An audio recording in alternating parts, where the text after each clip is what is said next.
The evening air was cold and the wind carried a mix of smells from nearby food stalls and fancy restaurants. The street was alive with laughter, lights, and the clatter of dishes from places where people gathered to eat. But in the middle of that bright, busy street, a girl in worn-out clothes walked slowly, her hands tucked inside her sleeves to keep warm.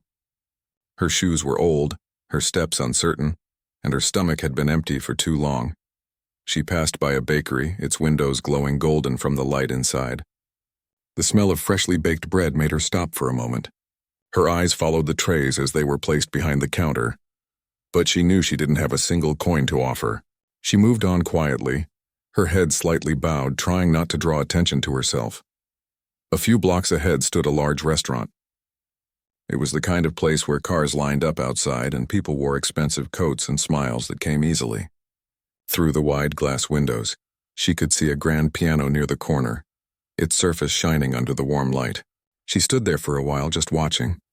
The way the instrument looked reminded her of a different time, a life that now felt like a dream. Her reflection in the glass looked nothing like the person she once was. There was dirt on her face, her hair tangled, and her clothes were too big for her small frame. But behind those tired eyes was something still alive, a spark that hadn't gone out completely. She pushed the door open gently. The sound of her footsteps on the marble floor made a few people glance up. The restaurant was full, the scent of roasted food filling the air. A waiter spotted her right away and frowned, stepping forward before she could take another step. "Excuse me," he said sharply. "Can I help you?"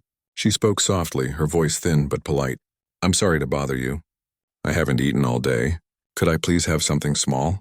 Even a little bread would help." The waiter looked her up and down, then shook his head. "This isn't a shelter," he replied. "You can't just walk in and ask for food." His words stung, but she stayed calm.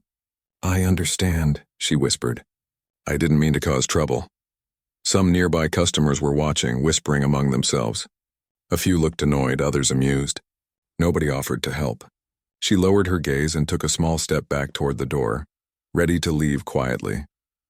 At that moment, a soft voice came from one of the tables near the window. "Is there a problem?" an older man asked. He had been sitting alone, sipping coffee, reading something on his phone.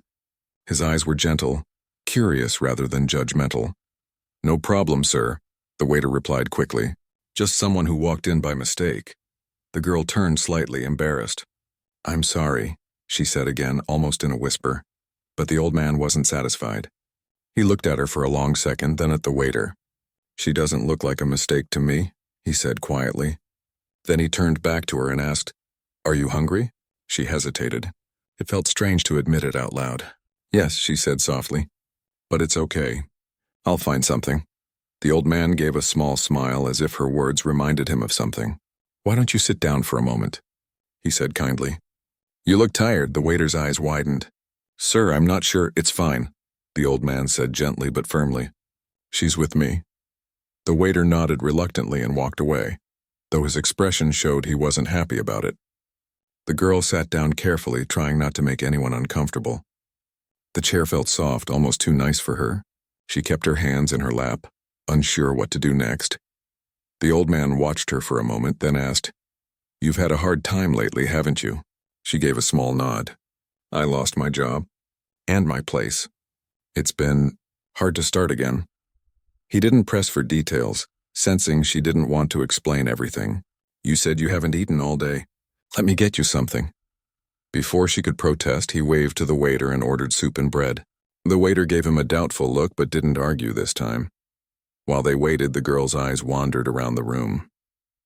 The piano in the corner seemed to shine brighter now that she was sitting inside.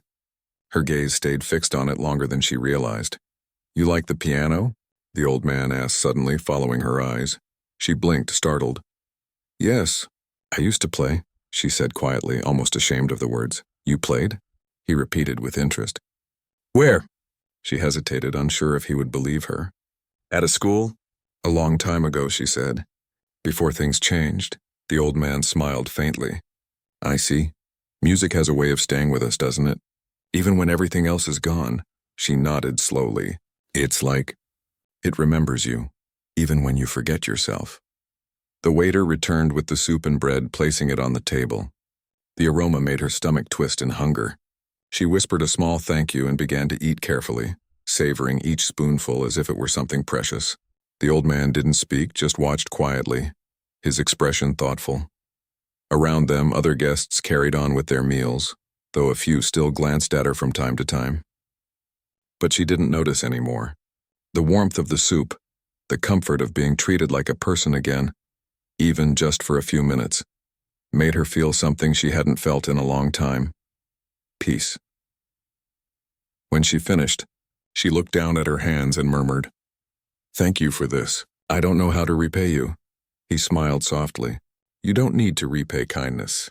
But maybe," he glanced toward the piano again, "maybe you can play something for us." Her eyes widened. "Me?" she whispered. "No, I couldn't, not here. People would laugh." "Why would they laugh?" he asked gently. "If you can play, you should. The world needs more moments that make it stop and listen." She shook her head. "I haven't touched a piano in years. My hands aren't the same. I wouldn't even know where to start." He leaned back in his chair. "You'll remember. The hands don't forget what the heart taught them." His words stayed with her. She glanced again at the piano, feeling a strange pull inside her chest, part fear, part longing. The piano had always been her voice, her way to speak when words failed. But after losing everything, she had silenced that part of herself. Before she could answer, the manager appeared, worried. "Sir, I just heard our pianist is stuck in traffic," he said. "We might have to play recorded music until he arrives." The old man looked at the girl again and smiled knowingly. "Maybe you won't need to," he said to the manager. "This young lady can play." The manager blinked, surprised, then frowned slightly. "Her? With respect, sir, this isn't the place, Vasai." "It's exactly the place," the old man interrupted calmly. "Let her try. If she can't play, you lose nothing." The girl's heart pounded. She looked between them, unsure what to do. "I really shouldn't." But the old man's eyes were kind, encouraging. "Just one song," he said softly. "For yourself, not for them." The restaurant had gone quiet again, the conversation at nearby tables fading as people sensed something unusual happening. The girl slowly stood up, her legs shaking slightly. She walked toward the piano, every step echoing in her ears. She could feel the stares, the whispers, the doubt. But when she reached the instrument, all of that disappeared. Her hands hovered over the keys. For a moment, she just looked at them, her fingers thin and rough from the cold. Then she took a deep breath and pressed the first note. It sounded clear and pure, filling the silence around her. The sound brought back memories she thought she had lost.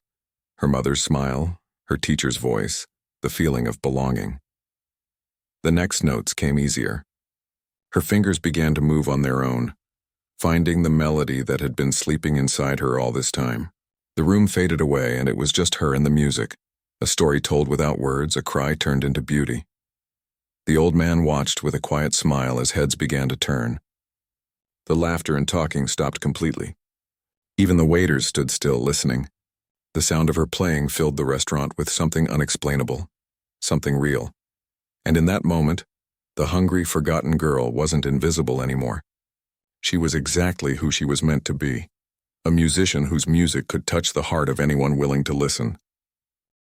The last note of her music hung in the air like a soft whisper. For a few seconds, the restaurant was completely silent. No one moved. Then, slowly, someone began to clap. The sound grew louder, spreading from one table to another until the entire room was filled with applause. The girl lifted her hands from the piano keys and looked up, her eyes wide with surprise. She had not expected this. She had only played to remember who she was, not to impress anyone. Yet now people were standing, clapping, smiling. For the first time in years, she felt seen, not as a beggar, not as a stranger, but as someone who mattered. The old man's eyes were shining. He stood up and clapped the loudest. "That," he said softly, "when it was real music." The manager came forward, still a little shocked. He didn't know what to say. "That was unbelievable," he finally murmured. "I didn't think—" He stopped himself, feeling a bit ashamed. "You play beautifully." The girl gave a small smile, her voice trembling. "Thank you. I haven't played in a long time." People began to come closer, wanting to talk to her. Some asked her where she learned to play.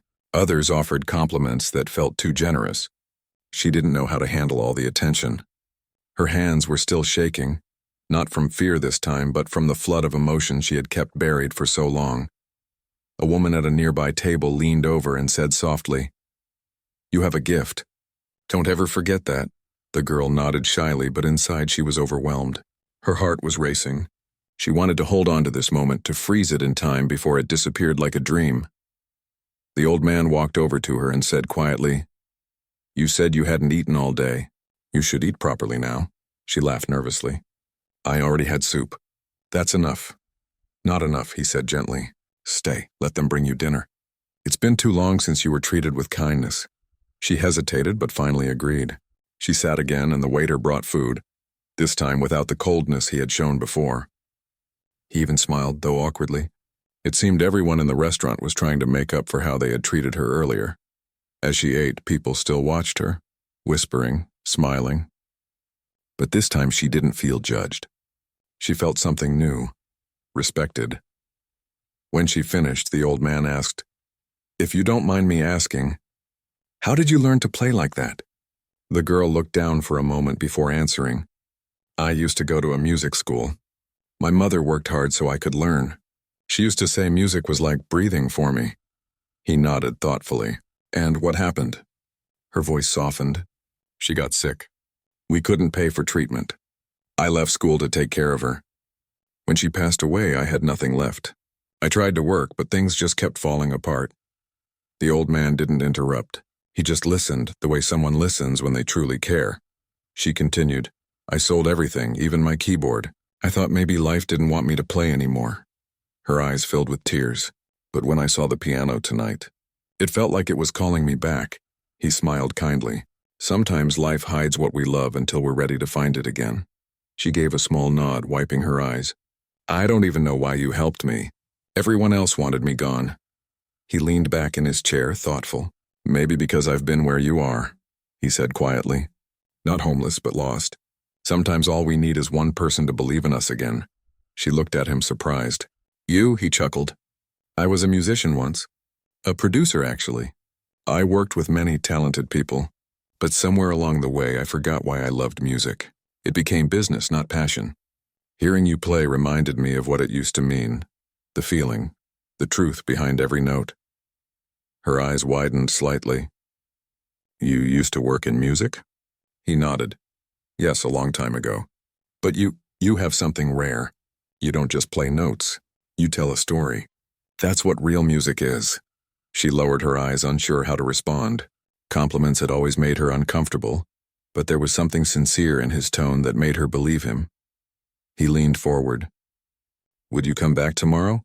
The restaurant could use someone like you. And maybe—" He paused, thinking carefully.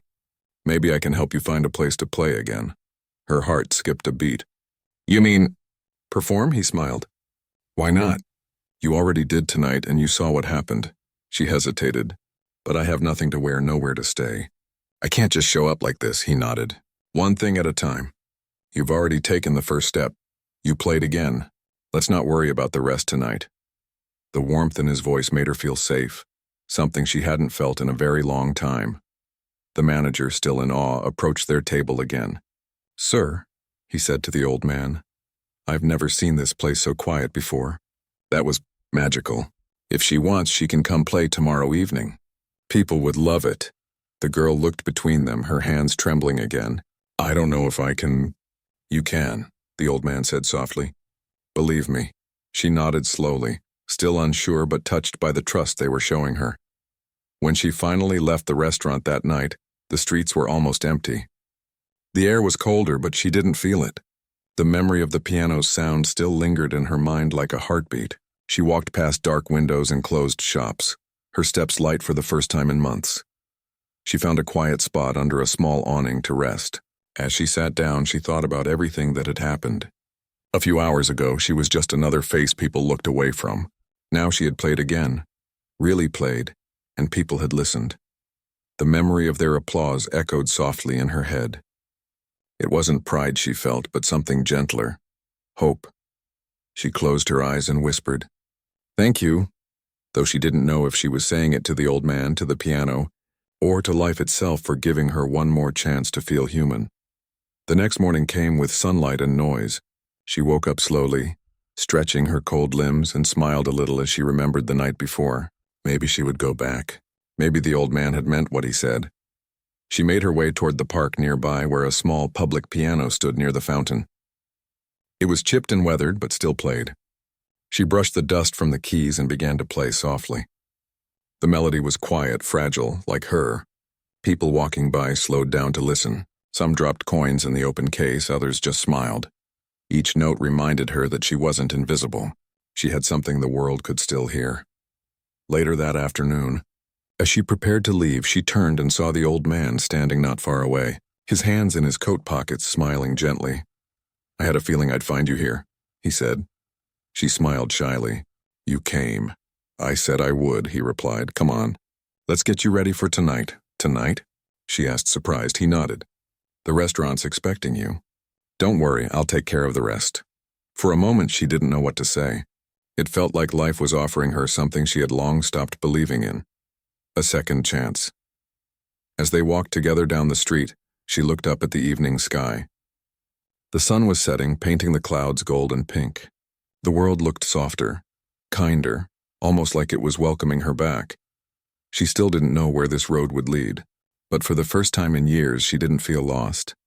The piano had found her again. And maybe, just maybe, she was ready to find herself too. The evening came faster than she expected. The streets glowed under soft lights, and the sound of traffic mixed with laughter from the nearby cafes. She walked slowly toward the restaurant, her heart pounding with every step.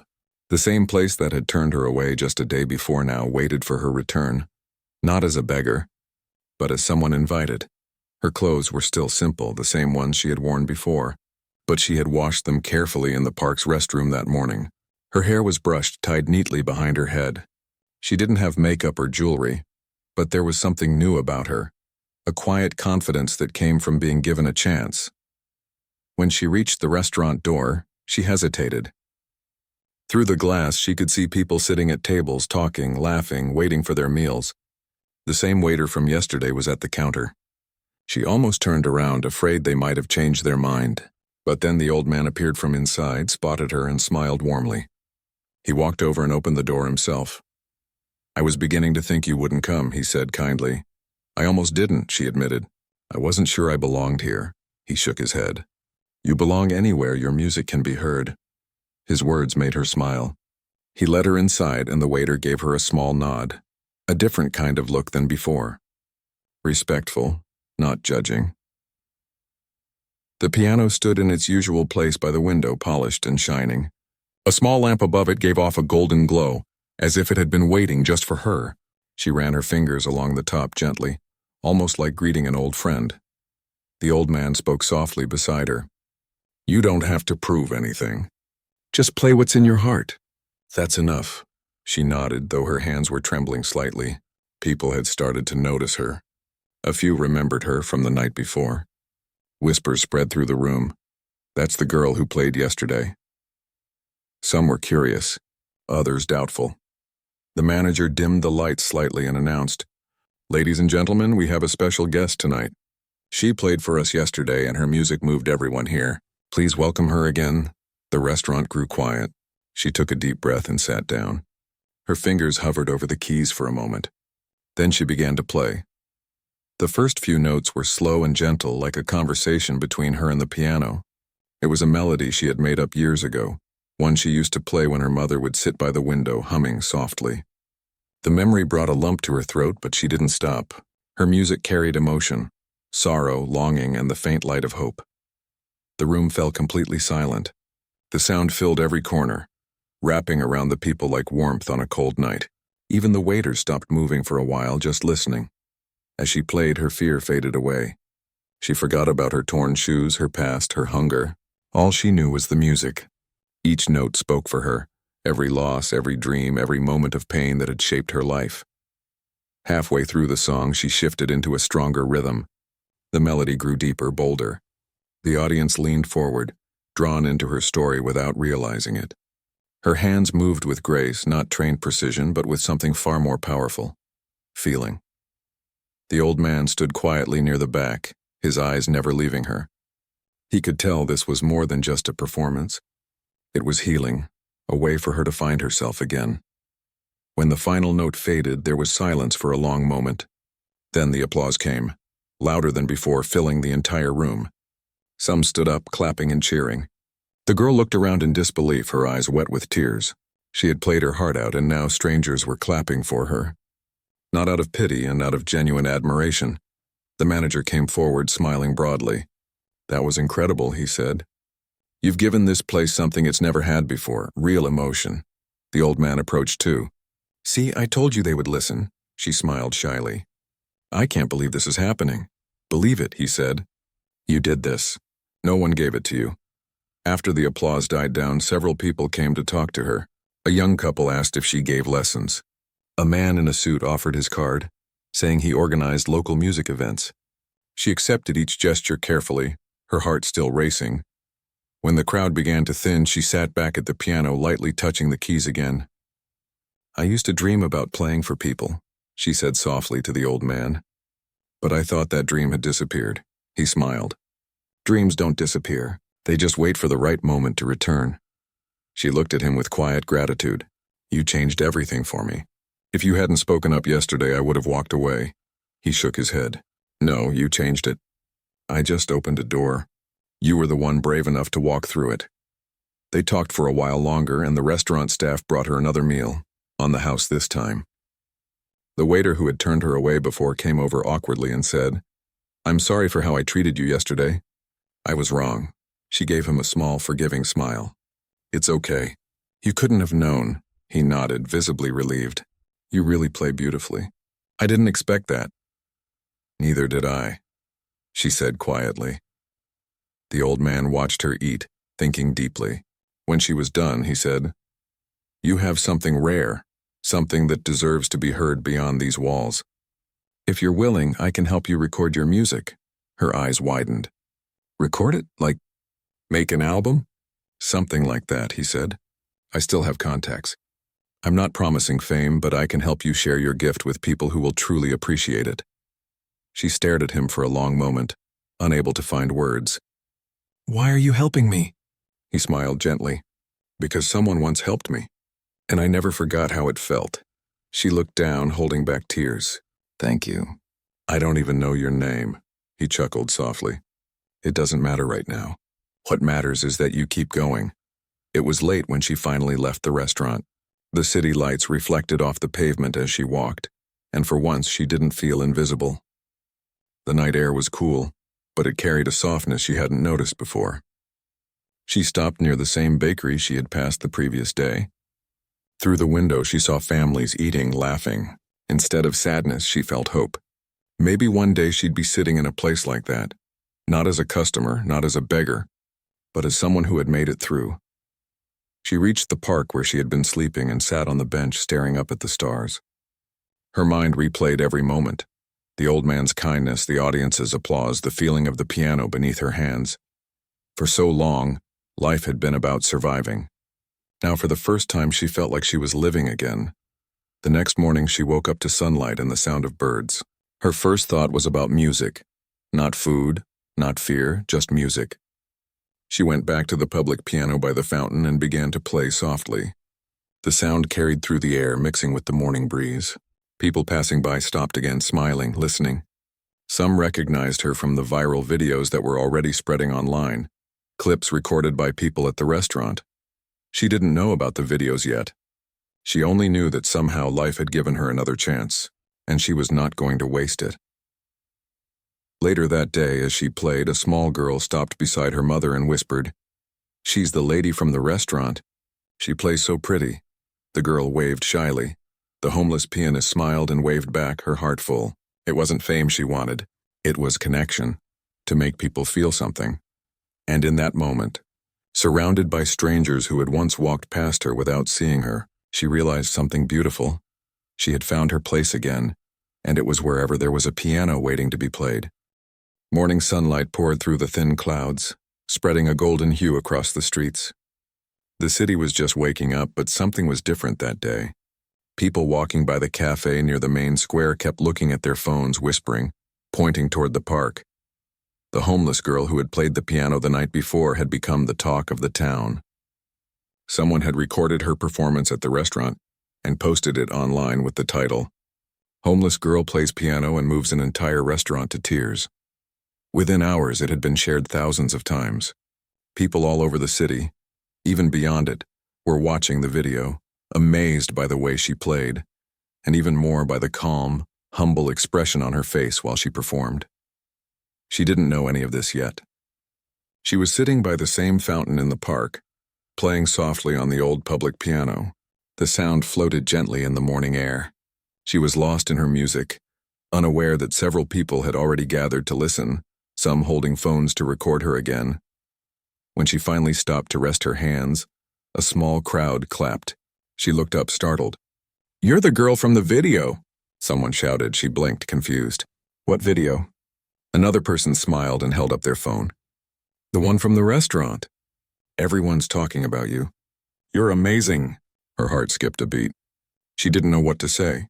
A few people came closer, asking questions, or where she was from, where she learned to play, what her name was. Their kindness overwhelmed her.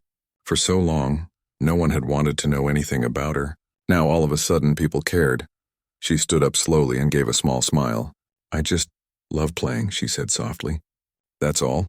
The crowd clapped again before dispersing, but a few stayed, listening as she began to play another piece. Later that afternoon, the old man found her sitting by the piano. He had seen the video too. It had appeared on his phone that morning, and though he already knew her talent, watching it online had filled him with pride. "You've become quite famous," he said, approaching her. She looked up, puzzled. "Famous?" He chuckled. "Your video has been seen by thousands. Everyone's talking about you. The restaurant manager called me this morning. People are asking when you'll play again." Her eyes widened. "I don't understand." "All this happened in one night?" He nodded. "The world moves fast when something touches people's hearts." "And you did?" She looked down at her hands, still unsure. "I didn't mean to become famous. I just played because I missed it." He smiled gently. "That's exactly why they love you, and because it was real." She stayed silent for a moment, letting his words sink in. Then she asked quietly, "Do you think my mother would have been proud?" His expression softened. "More than you can imagine." He sat beside her and they talked for a long while. She told him more about her past, how her mother had been her biggest supporter, how she had practiced every night even when they couldn't afford lessons. When her mother got sick, everything changed. Hospital bills piled up. She left school to work small jobs, cleaning, washing dishes, but it was never enough. After her mother passed, she lost their small apartment. The world became cold and every door she knocked on stayed closed. As she spoke, her voice trembled, but she didn't cry. She had already shed all her tears years ago. Now she just wanted to be heard. The old man listened without interrupting. When she finished, he said softly, "You know, music doesn't only belong to the rich or educated. It belongs to anyone who has a story to tell. And yours is worth hearing." That evening, he took her back to the restaurant. The manager greeted them warmly, a big smile on his face. "You won't believe how many people have called about you," he said. "They all want to know when you'll perform again." She blushed slightly. "I don't know if I'm ready for that." "You already are," the old man said with certainty. So she agreed to play again that night. This time the restaurant was packed. People who had seen the video wanted to witness it for themselves. Cameras flashed softly and phones were ready to record. When she sat at the piano, she felt nervous for the first time. The crowd was larger, the lights brighter. But then she closed her eyes, took a deep breath, and let her fingers move. The sound was pure and full of feeling. A little sadness, a little hope, and a quiet strength that came from surviving so much. Every note felt like it belonged to her journey. People listened in complete silence. Even outside the restaurant, a few passers-by stopped to peek through the window. When the last note faded, the entire place erupted in applause again. Some people were wiping their eyes. The manager came forward proudly. "You've given us something we can't buy. Heart," he said. She smiled shyly, overwhelmed by the warmth around her. After the performance, several reporters approached her. They wanted interviews, photos, her story. She was hesitant, but the old man encouraged her. "Tell your truth," he said softly. "It might help someone else who feels forgotten." So she spoke. She told them about her mother, about losing her home and about how the piano had been the only thing that ever made her feel alive again. Her honesty touched everyone who listened. The story spread further, appearing on local news, then national outlets. People called her the homeless pianist with the golden touch. In the following days, strangers came to the park just to see her. Some brought food, some offered money, but what touched her most were the words. People told her music gave them courage, that it made them believe in kindness again. She never saw herself as a celebrity. She still spent nights on benches, still wore the same old clothes, but she carried herself differently now. She felt hope, a fragile but steady flame that refused to go out. One afternoon, while she was playing at the park, a woman approached her. She looked like she was in her 40s, wearing a long coat and carrying a folder. "Excuse me," she said politely. "I'm from the city's Arts Foundation. We saw your story and we'd like to help you." The girl looked up, unsure what that meant. "Help me how?" The woman smiled. "We have a small apartment available for artists in our program. You could stay there for a few months, a place to rest, practice, and rebuild." Tears filled her eyes before she could answer. I don't know what to say." "Say yes," the old man said from behind her, smiling proudly. She nodded slowly, whispering, "Oh, yes, thank you." That night, she moved into the small apartment. Just one room with a bed, a table, and a window that looked out over the city. It wasn't much, but to her it felt like a palace. She sat by the window looking at the lights below and whispered a quiet promise to herself that she would never stop playing, no matter where life took her. Over the next few weeks, her life began to change. She played at small events, local gatherings, even at schools where children listened wide-eyed as she told them her story. She didn't want pity. She wanted them to understand that even when life breaks you, music and or any passion can put you back together again. The old man visited her often, bringing tea, listening to her new pieces, giving gentle advice. "You have the world's attention now," he told her one evening. "But don't chase fame. Let the music stay honest," she smiled. "I will. It's all I know." Her story continued to grow, but she remained humble. She still visited the park sometimes, sitting at the same old piano where everything had started. She played not for cameras, not for applause, but for herself and for her mother, whose love had planted the music in her heart long ago. And though she didn't know what the future held, she finally felt something she hadn't in years. She felt home. The days that followed felt almost like a dream.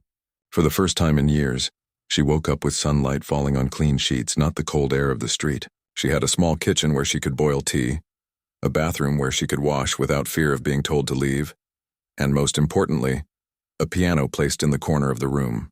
It wasn't new, but it sounded beautiful, warm and full.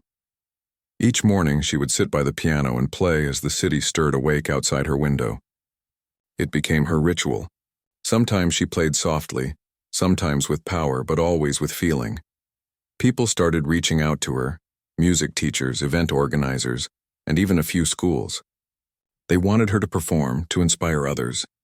The foundation helped her set up a schedule, and she began traveling around the city, performing in small halls, libraries, and community centers. Each performance was simple. She didn't wear fancy clothes or makeup. She just played and spoke from her heart about her journey, about how life could take everything from you, yet still leave you with something no one could steal, your gift. At first, she felt nervous speaking to crowds. But as she shared her story, she began to notice something. People listened not just with their ears, but with their hearts. Some would cry quietly. Others would nod as if her words were mirrors of their own pain. And after every performance, people lined up to thank her. One evening, after a small concert at a local hall, a young boy approached her. He couldn't have been older than 10. He looked shy, holding a small notebook. I want to learn to play like you one day," he said softly. "But my mom says we can't afford lessons." She smiled and knelt down so her eyes met his. "Do you have a piano at home?" He shook his head. "Just an old keyboard with some broken keys." She smiled warmly. "That's enough. You don't need perfect keys. You just need heart." The boy's eyes brightened. She tore a small page from her notebook and scribbled something. "Here," she said, handing it to him. "It's a simple melody I used to practice when I was your age. Try it when you get home. Don't worry if it doesn't sound perfect. Just feel it." The boy clutched the paper like it was gold. "Thank you." he whispered before running off to his mother. Moments like that reminded her why she played. Not for fame, not for money, but because her music reached people in ways words couldn't. However, as her story grew, so did the attention. Reporters started following her again, wanting updates on the homeless pianist who became an inspiration. Companies reached out offering sponsorships. A famous music producer even came to one of her small concerts. Afterward, he waited for her backstage. "You have something rare," he said, his voice smooth and confident. "Raw emotion. The kind that can't be taught. I want to record your music, a full album. We'll release it worldwide. You'll finally get what you deserve." Her eyes widened. "An album?" "Yes," he said with a smile. "We'll book a studio. I'll take care of everything. You'll have proper promotion, maybe even a tour." For a long moment, she didn't speak.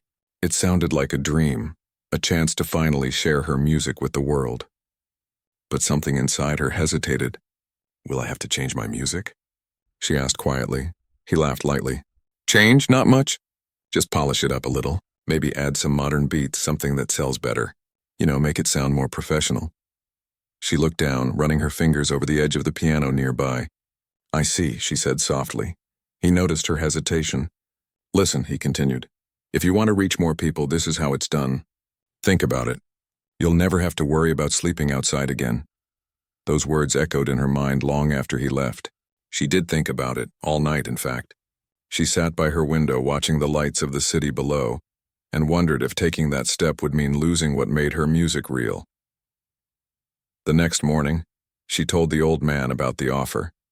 He listened quietly, his eyes thoughtful. "What do you feel in your heart?" he asked finally. "I don't know," she admitted. "It's everything I once dreamed of. But I'm afraid, what if I lose the meaning of my music?" He smiled gently. "Then you already know your answer," she sighed. "But this chance might never come again. Opportunities come and go," he said softly.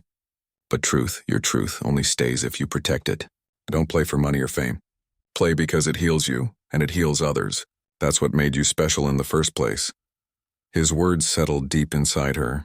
The next day, she met the producer again and thanked him for his offer, but politely declined. He looked surprised. "Are you sure?" "You're walking away from a big future," she smiled. "Maybe. But the future I want doesn't need a stage or lights. It just needs honesty." He shook his head and walked away, muttering something about wasted potential, but she felt peaceful. For the first time, she had chosen for herself, not out of fear or desperation, but from strength. Weeks passed, and though she didn't become a celebrity, her life became rich in ways fame couldn't give. She started teaching free piano lessons at the community center. Children from poor families came every week, their eyes full of curiosity. Some had never touched a piano before, but when they played their first few notes, their faces lit up with wonder. She taught them not by strict rules, but by feeling. "Don't count the notes," she would say. "Listen to what your heart wants to say. The piano will follow." One of the volunteers at the foundation helped her organize a small concert for her students. The hall wasn't big, but it was full of families, teachers, and neighbors. When the children performed, the audience clapped and cheered like it was the grandest stage in the world. As she watched them play, tears filled her eyes. She remembered how once she had played in the street for food. Now she was watching children play for joy. It was a full circle, and it felt beautiful. After the show, one of the parents approached her. "You've changed my son's life," she said with a trembling voice. "He never believed in himself until he met you." The words filled her chest with warmth. She realized she didn't need grand success. She already had something much deeper: purpose. But life still had one more surprise waiting for her. One morning, she received a letter. It was from a music academy in another city. They had heard about her story and wanted her to join as a guest instructor for young musicians who couldn't afford formal training. She stared at the letter for a long time, her hands shaking. She looked out the window, the same one where she used to sit and wonder what her future would be. Now it seemed the world was opening its doors for her again. When she told the old man, he smiled proudly. "I told you. When you follow truth, it leads you where you belong." She nodded, tears glimmering in her eyes. "I just hope I can do it." He placed a hand on her shoulder. "You already have." That night, she sat by the piano in her room, the same one she had been given months ago. She played softly, each note like a quiet goodbye. not to her past, but to the pain that once defined it. She wasn't the girl begging for food anymore. She wasn't just the homeless pianist people spoke about. She was someone who had found her way, step by step, through kindness, music, and faith. The city lights shimmered outside, and she smiled to herself. Tomorrow, a new chapter would begin, one she had earned not through luck, but through courage, and somewhere deep inside, she could almost hear her mother's voice again, gentle, proud, whispering, "Keep playing, my girl. The world needs your music." She closed her eyes, letting the melody rise and fall, filling the small apartment with warmth and peace. For once, everything felt just right. The morning of her new beginning came quietly. The city was wrapped in a pale mist, and the air felt calm, almost sacred. She stood by the window of her small apartment, looking out at the skyline she had come to love. The same skyline that had once looked so far away when she was sleeping on park benches. A small suitcase rested by her side. Inside it were just a few clothes, a notebook of songs, and a worn photo of her mother, the one thing she had carried with her through every struggle. She took a deep breath, closed her eyes, and whispered, "I'm ready." The door creaked as she left the room. Before stepping out, she turned back once more, her gaze landing on the piano in the corner. That piano had been her home for months, her comfort, her friend, her voice. She walked over, gently pressed one key, and smiled as the familiar sound filled the silence. "Thank you," she whispered softly. By the afternoon, she was on a bus heading toward the next city. The journey took several hours, and as the fields and buildings passed by outside the window, her mind wandered through memories, the cold nights, the hunger, the kind strangers, the music that had saved her. Every moment had led her here. When the bus finally stopped in front of the academy, she felt her heartbeat quicken.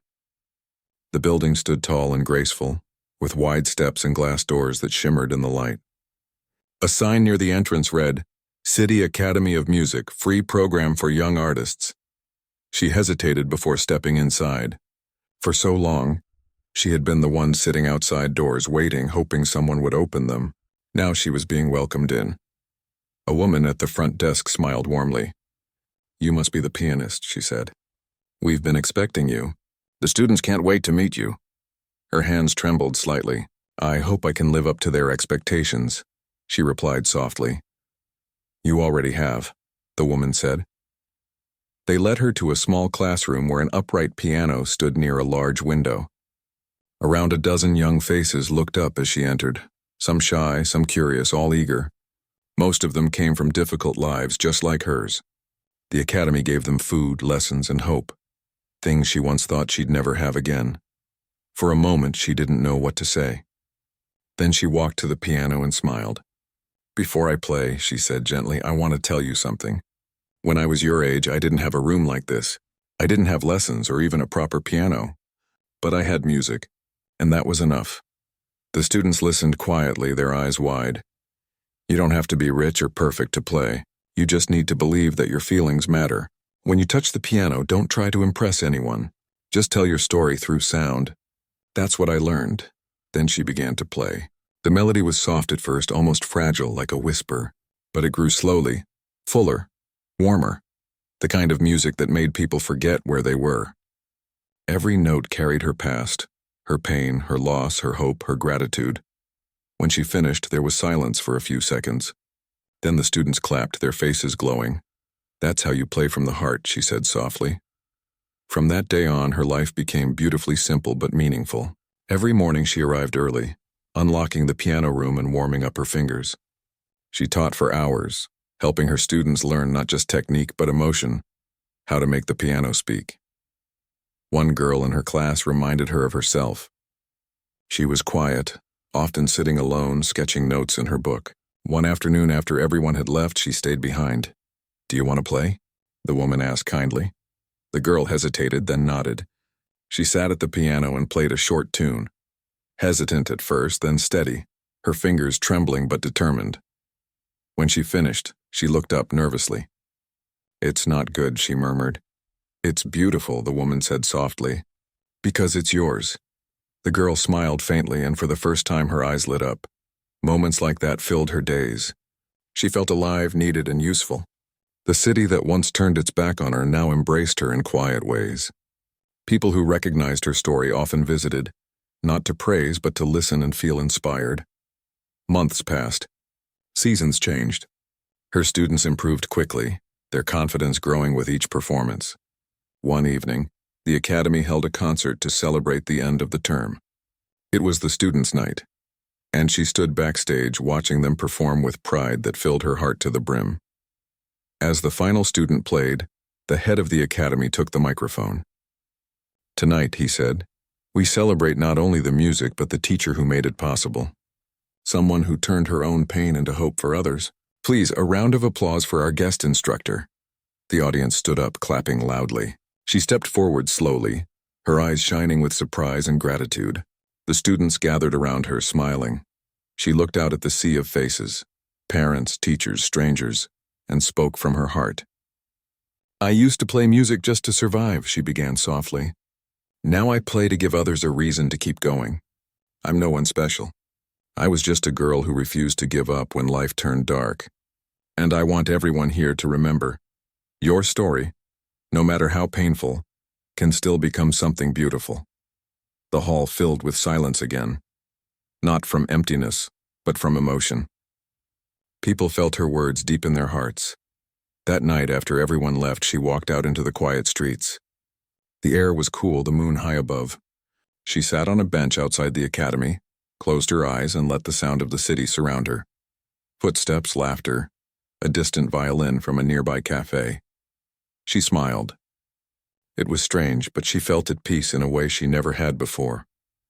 Her phone buzzed with a new message.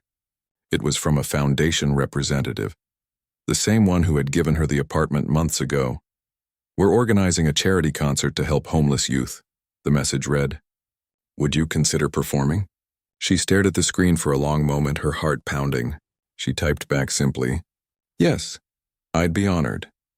The concert was held a few weeks later at the same restaurant where everything had begun, the place where she had once been refused food and then stunned everyone with her music. When she walked in, memories flooded back. She could still see her younger self, tired, hungry, unsure, standing near the piano that night. The staff welcomed her warmly this time. The lights were soft and every table was full. People who had followed her story from the beginning had come to see how it ended. When she sat at the piano, she felt tears form in her eyes, not from sadness, but from gratitude. The old man who had once believed in her sat in the front row, smiling proudly. She nodded to him before turning back to the piano. Her fingers touched the keys and the music began. It was a new piece, one she had written herself, inspired by her journey. It started with slow, lonely notes, then grew into something strong and bright, like light breaking through clouds. The melody carried everything she had lived through: hunger, rejection, discovery, love, and redemption. When she finished, the room erupted in applause. People stood, clapping, some crying openly. The old man's eyes glistened as he whispered to himself, "She did it."